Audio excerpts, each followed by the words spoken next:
اگر تفسیر نہ نظر آ جائے سورہ تکاثر کی تو میں نے تقریر کی ہی نہیں،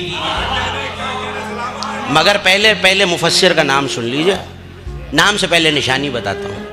وہ مفسر ہے کہ جس سے علی نے یہ کہا ہے کہ بیٹا تیرے منہ میں تیرے بابا کی زبان ہے۔ کون ولایت سے جاگا ہوا ہے، جملے ضائع ہو گئے، یہ حضرت عباس کی نظر کر رہا ہوں فقرے۔ پروردگار علم چومنے والے علم اٹھانے والوں کو سلامت رکھے، ہر منکر عباس کی گردن پہ قدم رکھے، جملہ علی والوں کے حوالے شہدائے کربلا میں کر رہا ہوں۔ یہ ایک عالم نے فخر کیا تھا، آؤں گا واپس آ رہا ہوں، مگر ان باتوں کا پہنچایا جانا اب ضروری ہے۔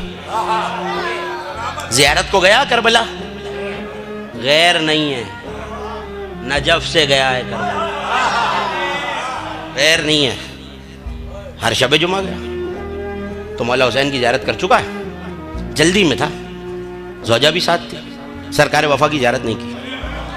تو میں فضائل پڑھ رہا ہوں اور فضائل کے روح سے سنیے گا، اور میں چاہتا ہوں کہ مولا عباس کی زبانی تکاثر کی تفسیر آپ کے حوالے کر کے گفتگو کو کامل کر دوں، توجہ کیجئے گا۔ زوجہ نے کہا تو نے سرکار کی زیارت نہیں کی؟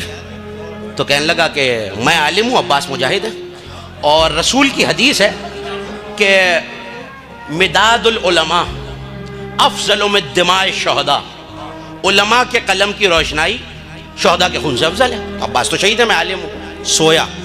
یہ صرف اس لیے سو رہا ہوں کہ عباس مفسر قرآن ہے۔